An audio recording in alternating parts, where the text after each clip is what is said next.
काशीपुर में शुमार चैती मेले परिसर में लगी आग, देखते ही देखते आग ने ली विकराल रूप। दमकल की गाड़ियों ने आग पर पाया बमुश्किल काबू।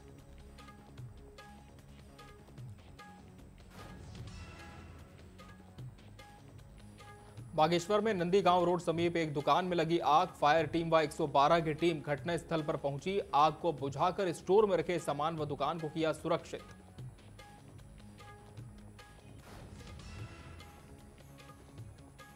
केदारनाथ यात्रा के प्रभारी सचिव ने लिया तैयारियों का जायजा। कहा, केदारनाथ यात्रा में श्रद्धालुओं को मिले बेहतर सुविधाएं। यात्रा मार्ग में जमी बर्फ को हटाने के दिए निर्देश।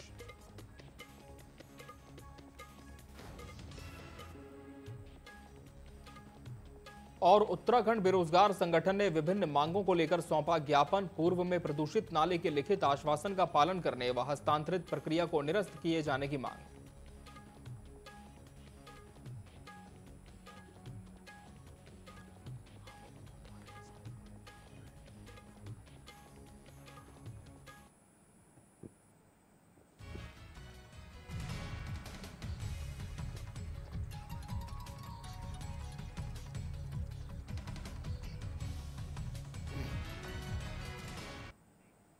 नमस्कार, बहुत स्वागत है आपका न्यूज अपडेट में। मैं हूं आपके साथ अमित शर्मा। भाजपा प्रदेश प्रभारी दुष्यंत गौतम का भाजपा कार्यकर्ताओं ने भव्य स्वागत किया। इसके बाद नैनीताल क्लब में कार्यकर्ताओं के साथ बैठक की। कहा, प्रदेश भर में पार्टी के आने वाले कार्यक्रमों को जनता तक पहुंचाने का काम करें। पत्रकारों से वार्ता के दौरान दुष्यंत गौतम ने वक्फ बोर्ड के मामले में कहा कि बिल पास हुआ है, इसके बाद मुस्लिम संपत्तियों को मुसलमानों के हक में इस्तेमाल किया जाएगा। अवैध खनन पर उठाए पूर्व सीएम त्रिवेंद्र रावत के बयान पर कहा कि उनकी भावना जनभावनाएं हो सकती हैं, लेकिन सही फोरम में आवाज उठानी चाहिए थी।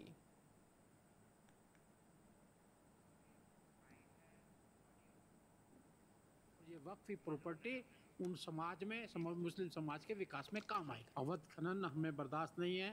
सरकार धामी जी की सरकार लगातार बहुत बढ़िया काम कर रही है। पूर्व की अपेक्षा रेवेन्यू भी बढ़ा है और खनन एक प्रक्रिया है जो करनी पड़ती है। तो मुझे लगता है कि रेवेन्यू बढ़ा है तो ईमानदारी से काम हो रहा है। चंपावत जिले में शुक्रवार शाम भूकंप के तेज झटके महसूस किए गए। रिक्टर पैमाने पर भूकंप की तीव्रता 5 थी और गहराई 20 किलोमीटर थी, जिसका केंद्र नेपाल था। चंपावत के साथ साथ लोहाघाट में भी कुछ सेकंड भूकंप के तेज झटके महसूस किए गए। भूकंप के तेज झटकों से लोग घरों में बाहर निकल आए। जिलाधिकारी नवनीत पांडे की ओर से जिला आपदा परिचालन केंद्र के माध्यम से समस्त IRS के अधिकारियों, जिला अधिकारियों और समस्त फील्ड कर्मचारियों को निर्देश दिए गए कि किसी भी प्रकार के नुकसान की जानकारी हासिल कर जिला आपदा परिचालन केंद्र को अवगत कराएं।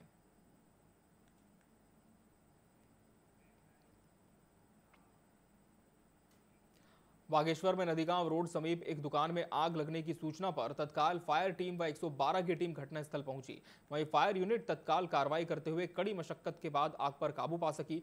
साथ ही मकान व आसपास के आबादी वाले क्षेत्र में आग को फैलने से रोका गया। वहीं स्टोर में रखे अन्य सामान को भी सुरक्षित किया गया।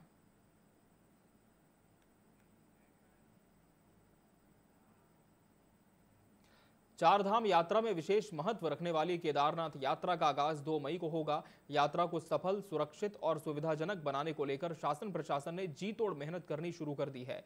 यात्रा व्यवस्थाओं को लेकर केदारनाथ यात्रा के प्रभारी सचिव युगल किशोर पंत ने गौरी कुंड से पैदल चलकर केदारनाथ धाम पहुंचकर स्थिति का जायजा लिया। इस दौरान सचिव युगल किशोर पंत केदारनाथ मंदिर परिसर भी पहुंचे, जहां उन्होंने मंदिर के चारों ओर चल रहे पुनर्निर्माण और सौंदर्यीकरण कार्यों का निरीक्षण किया। उन्होंने निर्माण कार्यों की गुणवत्ता और प्रगति की समीक्षा करते हुए अधिकारियों को निर्देशित किया कि सभी कार्य समयबद्ध ढंग से पूर्ण किए जाएं, ताकि यात्रा आरंभ होने से पहले श्रद्धालुओं को किसी प्रकार की असुविधा न हो। चारधाम यात्रा हमारे प्रदेश की बहुत महत्वपूर्ण यात्रा है और इसमें जो हमारे गढ़वाल के 6 जिले हैं वो मुख्य रूप से उनकी आय सृजक गतिविधियाँ होती हैं। आय का संसाधन भी होता है और हम अपने प्रदेश को यात्रियों के लिए खोलते हैं। इस बार क्योंकि सरकार द्वारा स्पेशल फोकस दिया जा रहा है चारधाम यात्रा में, उसी को लेके एडवांस तैयारियों को देखने के लिए राज्य स्तर से अधिकारी विभिन्न धामों की और विभिन्न यात्रा मार्गों का जायजा ले रहे हैं, ताकि कोई कमी न छूटने पाए और यात्रियों को एक सुगम और उनकी सफल यात्रा हो। उसके साथ साथ वो एक अच्छा संदेश लेकर जाएं यात्रा।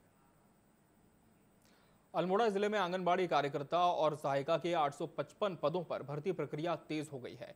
महिला एवं बाल विकास विभाग अधिकारी पीतांबर प्रसाद ने बताया कि आवेदन प्रक्रिया पूरी हो चुकी है और अब ऑनलाइन स्क्रीनिंग की जा रही है।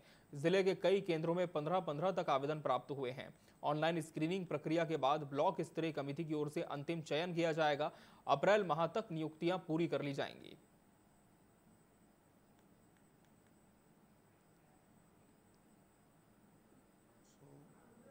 से ऊपर पद रिक्त थे, जिसमें से जो है 825 पदों पर हमारी विज्ञप्ति जारी हुई थी और ये ऑनलाइन माध्यम से आवेदन प्राप्त किए गए थे और ये ऑनलाइन आवेदन की प्रक्रिया हमारी पूर्ण कर ली गई है। ऑनलाइन स्क्रीनिंग चल रही है। इसके उपरांत जो है हमारी ब्लॉक स्तरीय कमेटियां बैठेंगी और जहां तक है कि हम अप्रैल माह में ये नियुक्ति की प्रक्रिया पूर्ण कर हमारी नई आंगनबाड़ी कार्यकर्तियाँ और सहायिकाएँ ज्वाइन कर लें। उत्तराखंड के मुख्य सचिव आनंद बर्धन ने राज्य के सभी अस्पतालों को 1 महीने में डिजास्टर मैनेजमेंट प्लान बनाने के निर्देश दिए हैं। इस पर आपदा सचिव विनोद कुमार सुमन ने कहा कि मुख्य सचिव के निर्देश पर स्वास्थ्य विभाग में मुख्य चिकित्सा अधिकारियों की बैठक में आपदा प्रबंधन रणनीति पर चर्चा की जाएगी, जिसमें हॉस्पिटल डिजास्टर मैनेजमेंट प्लान बनाया जाएगा ताकि किसी प्रकार की आपदा आने पर अस्पताल तैयार रहे। मुख्य सचिव महोदय ने बैठक ली थी आपदा प्रबंधन विभाग की। उसमें ये जानकारी चाही गई कि हॉस्पिटल्स जो हैं, चाहे पब्लिक हॉस्पिटल चाहे प्राइवेट हॉस्पिटल, उनके यहाँ डिजास्टर आने पर क्या प्लान है, इसके बारे में देख लिया जाए। तो इस क्रम में हम लोग चिट्ठी भेज रहे हैं सभी अस्पतालों को। उनसे ये रिक्वेस्ट करेंगे कि क्या क्या प्रकार की आपदा आने की संभावना रहती है उनके क्षेत्र में। जैसे भूकंप एक बहुत ही सामान्य सी आपदा है, कभी भी कहीं भी आ सकती है। तो भूकंप को अगर हम ले लें तो भूकंप आने पर उनकी किस तरह से योजना रहेगी, किस तरह से काम करेंगे, कैसे रिएक्शन लेंगे, उसकी एसओपी बना लें सभी हॉस्पिटल, ताकि जब कभी कोई आपदा आती है तो उसको फिर उस तरह से हम डील कर सकें और किसी प्रकार से नुकसान को हम कम से कम कर सकें। जैसे जल भराव की संभावना कहाँ कहाँ है, जो निचले इलाके में कोई हॉस्पिटल हैं, अगर वहाँ बेसमेंट में या ग्राउंड फ्लोर पर पानी भरता है तो किस तरह से योजना होगी। इस तरह से विभिन्न प्रकार की आपदाओं के लिए क्या क्या संभावना है और क्या उनकी तैयारी है, क्या उनकी एसओपी होगी, उसके बारे में करने के निर्देश दिए गए हैं। उधम सिंह नगर के काशीपुर के चैती मेले में स्थित गोविशाण किले की झाड़ियों में अचानक आग लग गई। देखते ही देखते आग ने विकराल रूप ले लिया, जिससे मेले में लगे सरकारी कैंप के टेंट भी जल गए। फायर ब्रिगेड के अलावा आसपास की फैक्ट्रियों की आधा दर्जन से अधिक दमकल की गाड़ियों ने आग पर बमुश्किल काबू पाया।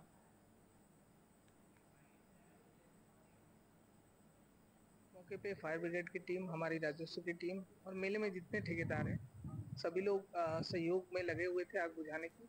और सबसे पहले तो हमारा ये प्रयास रहा कि जहाँ से आग लगी है गोविशाण के टीले में, वहाँ बुझाया जाए। उसकी कुछ जो लपटें हैं वो हमारे चैती मेले परिसर में भी आ गई। उसमें 1-2 टेंट को हमें नुकसान हुआ है, जो हमारा जहाँ पे सरकारी कैंप रहता है। और अभी सारे यहाँ पे जितने फायर ब्रिगेड की गाड़ियाँ हैं वो बुला ली गई हैं। बुलाने के बाद जितने हमारे एरिया में आग लगी है उन सबको कंट्रोल में कर लिया गया है। व्यक्ति द्वारा किले के अंदर बीड़ी या सिगरेट पीने का प्रयोग किया गया होगा, जो कि उन्होंने लापरवाही करते हुए बिना बुझाए उसको वहाँ पर छोड़ दिया, जिस कारण जो है किले के अंदर से ही झाड़ियों में आग जो है बढ़ी और बहुत उसने विकराल रूप धारण किया। और वही जो है उसका गुब्बार बन के आग का जो है हमारा थाना कोतवाली चैती मेला में लगी उसके ऊपर आके गिरा, जिससे कि वो थाना भी हमारा जल गया है। रुद्रप्रयाग के प्रसिद्ध सिद्धपीठ में मान्यता है कि जब कोई भक्त कष्ट में मां भगवती को पुकारता है तो मां भगवती उसके कष्ट को दूर करने के साथ ही मां के भक्त को कष्ट पहुंचाने वाले को भी नुकसान पहुंचाती हैं। अब कई लोगों के साथ चमत्कार भी हुए हैं तो हजारों भक्तों की मुराद भी पूरी होते हुए देखी गई है। वहीं मंदिर को लेकर एक और बड़ी मान्यता है कि कोई भी साधु संत यहां साधना नहीं कर पाया। जिसने भी इस स्थल पर साधना करने की कोशिश की, मां ने उसे उसी समय यहां से भगा दिया।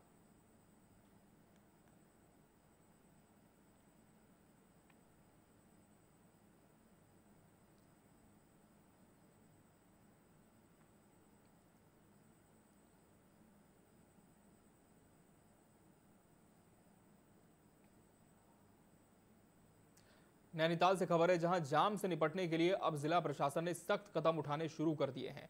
नगर में किराए पर दिए जाने वाले दोपहिया वाहनों के खिलाफ मुहिम तेज कर दी गई है।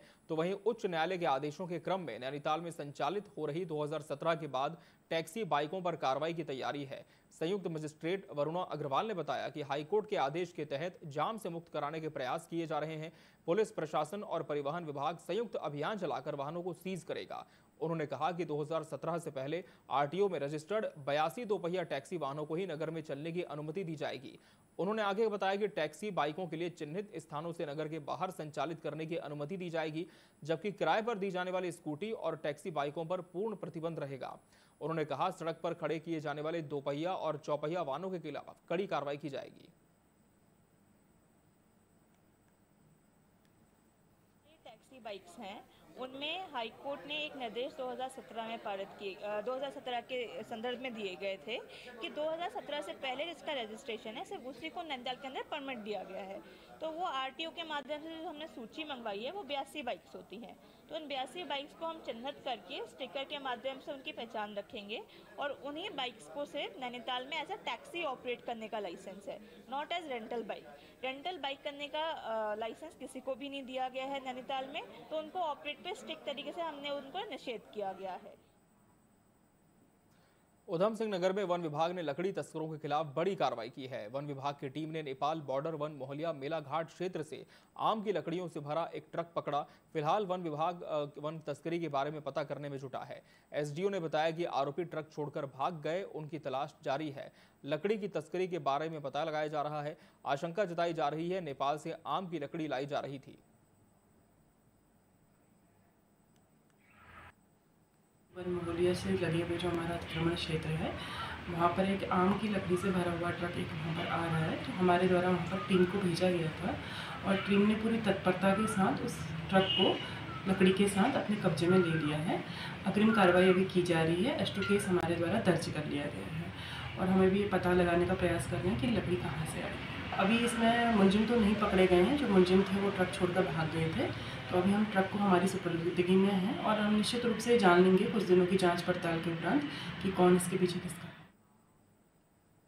और यहाँ रुकेंगे एक ब्रेक के लिए। ब्रेक के बाद भी खबरें जारी हैं।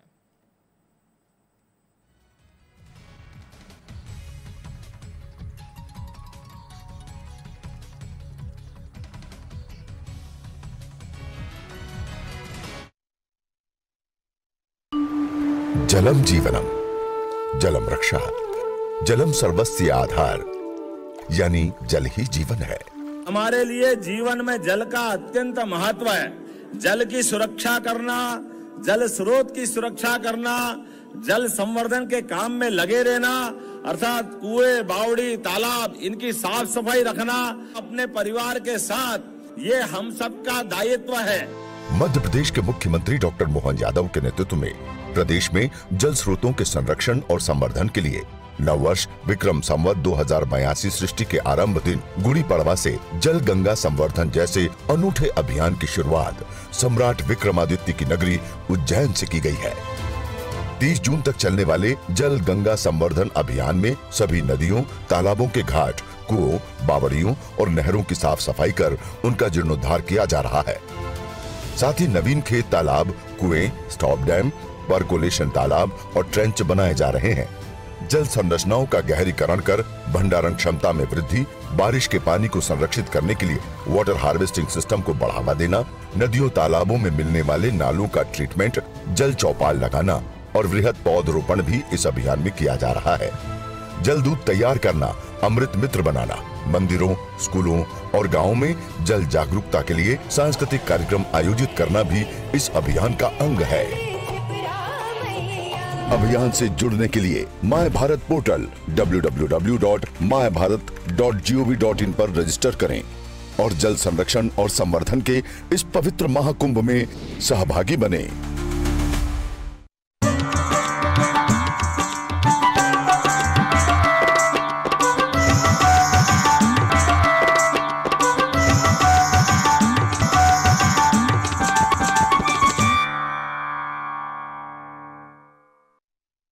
चाहे हो लोगों के अनेकों रूप, चाहे हो लोगों के अतरंगी तस्वीरें या कुछ ऐसा जिसे देखकर चौंक जाएंगे आप, या हो जाएंगे हंसी से लोटपोट। आपको दिखाएंगे ये सब सिर्फ यहाँ। तो मैं अंकिता लेकर आ रही हूँ आपके लिए एक ऐसा स्पेशल शो जिसका नाम है वायरल 24, जहाँ पे होंगे सोशल मीडिया पर वायरल हुए तमाम ऐसे मशहूर वीडियोस। तो देखना ना भूले हमारे साथ हमारा ये शो वायरल 24। मैं आ गई हूँ पूछने आम जनता के हाल, लेके उनके लिए ढेर सारे सवाल।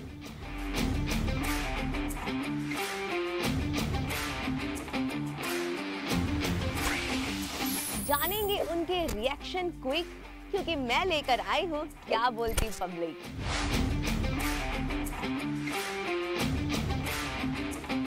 यहाँ होंगे बहुत सारे मजेदार क्वेश्चन एंड आंसर्स राउंड, और ऐसे आंसर्स मिलेंगे जिन्हें सुन के हंसना रोक नहीं पाएंगे आप। तो देखना ना भूलिए मेरे साथ क्या बोलती पब्लिक, सिर्फ टीवी 24 पर।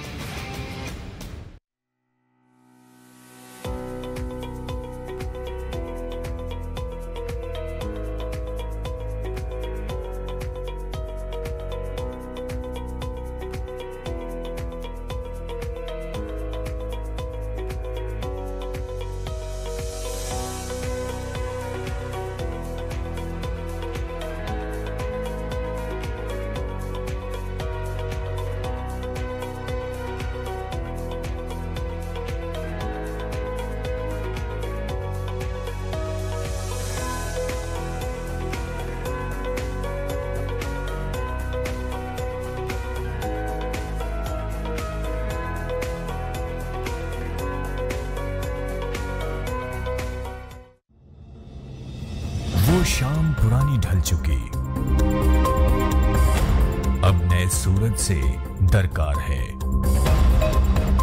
चाहिए एक तलबगार सच का, अरसे से सुना पड़ा बाजार है। कहीं रुदन है, कहीं घुटन है, हर कदम है संग्राम यहां। जो इन तूफानों में ठहर सके वही विश्वास का हकदार है। देखते रहिए टीवी 24 मोहित साहू के साथ।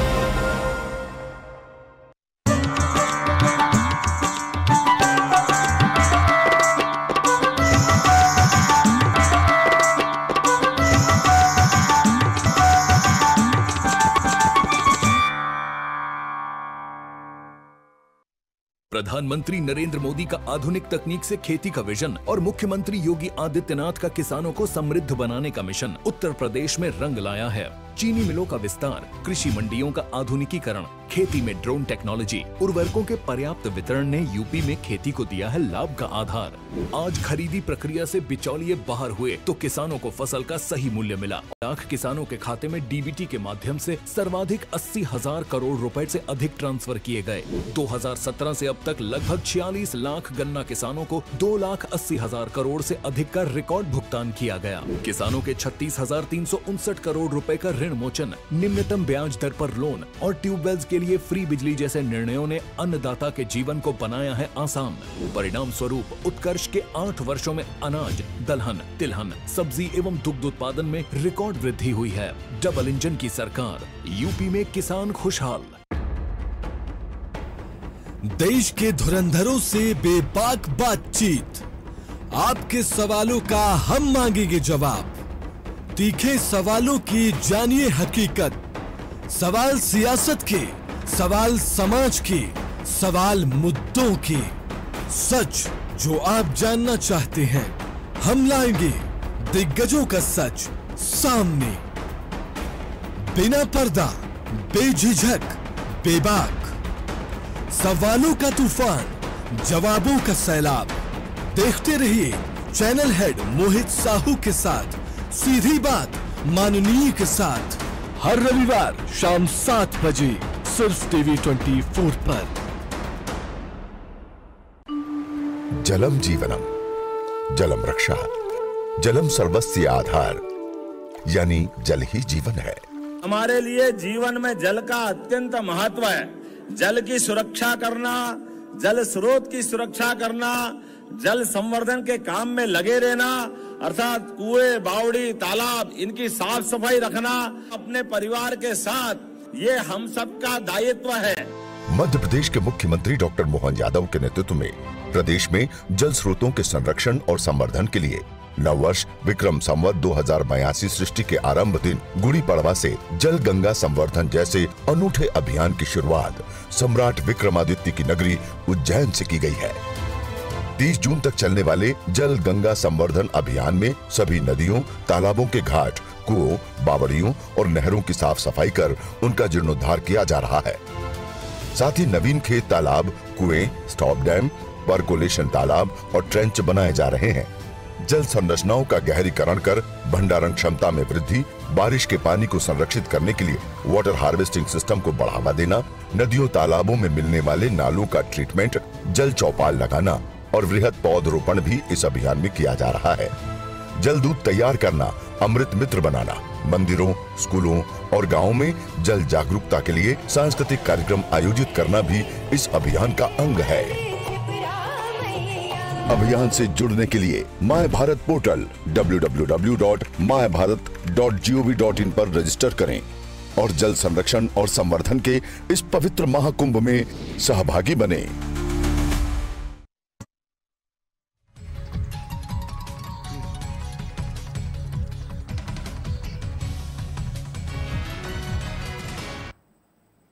ब्रेक के बाद एक बार फिर स्वागत है आपका। बढ़ते हैं खबरों की ओर। हरिद्वार रेलवे स्टेशन पर गुरुवार रात एक दर्दनाक हादसा हो गया जिसमें एक मासूम बच्ची की जान चली गई।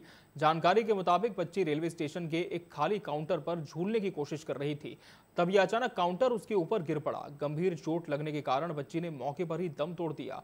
बताया जा रहा है कि बच्ची अपने माता पिता के साथ एम्स ऋषिकेश से लौट रही थी। मृतक बच्चे की मां किडनी रोग से पीड़ित है और उनका इलाज एम्स में जारी है। परिवार रेलवे स्टेशन पर अपनी अगली ट्रेन का इंतजार कर रहा था, तभी यह हादसा हो गया। फिलहाल रेलवे प्रशासन और स्थानीय अधिकारियों ने घटना की जांच शुरू कर दी है।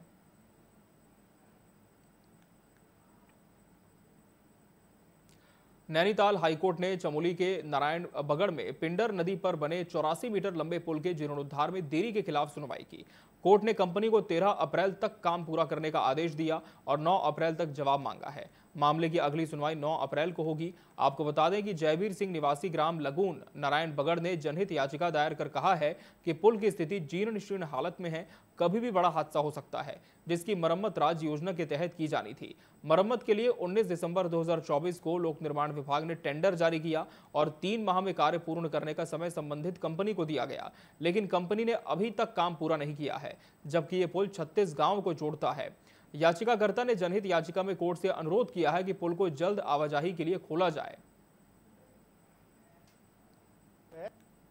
वहाँ जो है क्योंकि बैसाखी मेला भी 14 तारीख से शुरू है, तो इसलिए जो है आज जनहित याचिका डाली कि इस बात के लिए कि इस पुल को जितनी शीघ्र से शीघ्र जो है रिपेयर करके जल्दी खोला जाए, क्योंकि गांव वाले कई तरह के आंदोलित हैं और क्योंकि डिले जो है इन्होंने जो डिपार्टमेंट है पीडब्ल्यूडी उन्होंने 15 दिन जो है इसको काम होल्ड पर रखा, जिससे पुल समय पर रिपेयर नहीं हो पाया। इसके खिलाफ आज कोर्ट में जनहित याचिका में जो है ये कहा गया कोर्ट द्वारा कि एटलीस्ट जो है 13 तारीख तक इसको पूरा वर्क पूरा कर दिया जाए और अगली जो तारीख इसमें है 9 अप्रैल फिक्स की गई। चमोली से खबर है, जहां यूसीसी के रजिस्ट्रार जनरल डॉक्टर षणमुगम की अध्यक्षता में जिला सभागार में बैठक हुई। बैठक में यूसीसी को लेकर मंथन हुआ। इस दौरान जनपद में यूसीसी पंजीकरण की प्रगति, रजिस्ट्रार, सब रजिस्ट्रारों को पंजीकरण में आ रही समस्याओं पर चर्चा की गई और उनके सुझाव भी लिए गए। उन्होंने कहा कि 27 जनवरी 2025 से प्रदेश में यूसीसी लागू की गई है, जिसके तहत 26 मार्च 2010 के बाद हुए विवाह का पंजीकरण कराना अनिवार्य किया गया है। यूसीसी लागू होने से पहले हुई शादी का 6 माह के अंदर और यूसीसी लागू होने के बाद 2 माह के अंदर विवाह का पंजीकरण कराना होगा। उन्होंने जनपद में यूसीसी पंजीकरण की प्रोग्रेस की सराहना करते हुए बताया कि जनपद में 2 महीने में 8061 रजिस्ट्रेशन हुए हैं, वहीं राज्य स्तर पर भी 60,000 रजिस्ट्रेशन हुए हैं।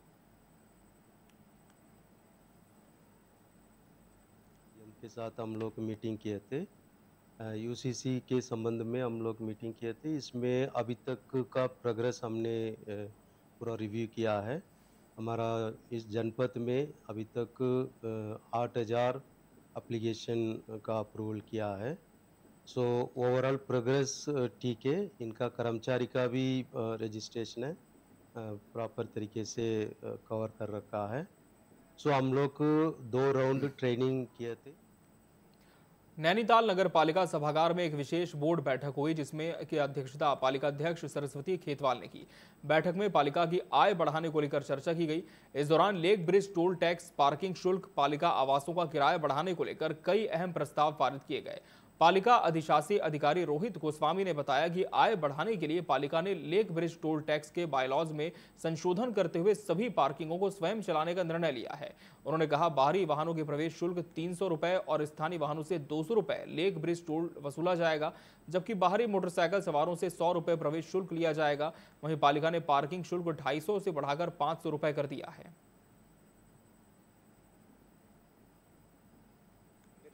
टोल पे बाहर से आने वाले वाहनों पर 300 रुपये और लोकल पर 200 रुपये रहेगा, और उसके अलावा पार्किंग के रेट भी सुधारे गए हैं। पार्किंग में 500 रुपये सभी वाहनों के लिए लगेंगे। लोकल्स को जो है अशोक पार्किंग है हमारी, उसमें 25 रुपये प्रति घंटा के हिसाब से लोकल 4 व्हीलर लगा सकते हैं। कैमरे का हमने सर्वे किया है, लगभग 36 कैमरे लगने हैं और QR कोड सभी जगह पर लगेगा और ऑनलाइन पेमेंट होगा। इस संबंध में हमने बैंकों से भी बात की है, तो उनके माध्यम से हमको कुछ मशीनें उपलब्ध कराई जा रही है, जिसमें हम QR कोड की व्यवस्था भी होगी। नकद भुगतान करने वाले के लिए हमारा इसमें 100 रुपये की पेनल्टी अधिक लगेगी, तो कैशलेस को बढ़ावा दिए जाने के लिए वो काम कर रहे हैं। नैनीताल हाईकोर्ट में 2024 से फरार चल रहे LUCC चिटफंड कंपनी के खिलाफ कोई कार्रवाई न किए जाने को लेकर दायर जनहित याचिका पर सुनवाई हुई। मामले की सुनवाई के बाद मुख्य न्यायाधीश जी नरेंद्र के न्यायमूर्ति पंकज पुरोहित की खंडपीठ ने SSP पौड़ी व देहरादून को निर्देश दिए। साथ ही संबंधित थाने के SHO जहां कंपनी के लोगों के खिलाफ मुकदमा दर्ज हुए हैं, उनकी वर्तमान रिपोर्ट वीडियो कॉन्फ्रेंसिंग के माध्यम से पेश होकर अवगत कराएं। मामले की अगली सुनवाई 8 अप्रैल की तिथि तय की गई है। से पैसा इन्वेस्ट करा के और इकट्ठा करके उनको सब विभाग दिखाए जा रहे थे। तो ये कंपनी जो है अब 2023-24 में जो है ये फरार हो गई बिल्कुल। यहाँ से लगभग 229 करोड़ रुपए का घोटाला है उत्तराखंड के लोगों का ही, सभी पैसा लेके भागी है। स्टेट गवर्नमेंट में पहले अधिकारी लोग एक दूसरे के ऊपर के हमारे से बयानबाजी होती रही कि हमारे से मतलब नहीं है, वो नहीं है। बाद में जो है कुछ FIR फाइल हुई है, लेकिन ये इतना लंबे 5 राज्यों में फैला हुआ घोटाला है। नैनीताल में एक मकान में अचानक आग लग गई। देखते ही देखते आग ने विकराल रूप धारण कर लिया। सूचना पर मौके पर पहुंची दमकल विभाग को आग पर काबू पाने घंटों कड़ी मशक्कत करनी पड़ी, लेकिन इस दौरान घर में रखा सारा सामान जलकर खाक हो गया। हालांकि आग लगने से किसी प्रकार की कोई जनहानि नहीं हुई है। सूचना आई थी कि नेशनल होटल के पीछे आग लग गई है, और साथ ही हमारे जो चीता मोबाइल में अमित है उसके मोबाइल नंबर में भी कॉल आई। तत्काल डांट से हमारी पुलिस फोर्स यहाँ पर पहुँच गई थी और फायर सर्विस को तत्काल सूचना दी गई थी, जिस पर फायर सर्विस भी मौके पर आ गई और आग पर लगभग नियंत्रण हो चुका है। अभी और कुछ शेष जो है उसको भी बुझाने का प्रयास किया जाए। न्यूज़ अपडेट की खबरों में फिलहाल इतना ही। मुझे और मेरी पूरी टीम को दीजिए इजाजत। नमस्कार।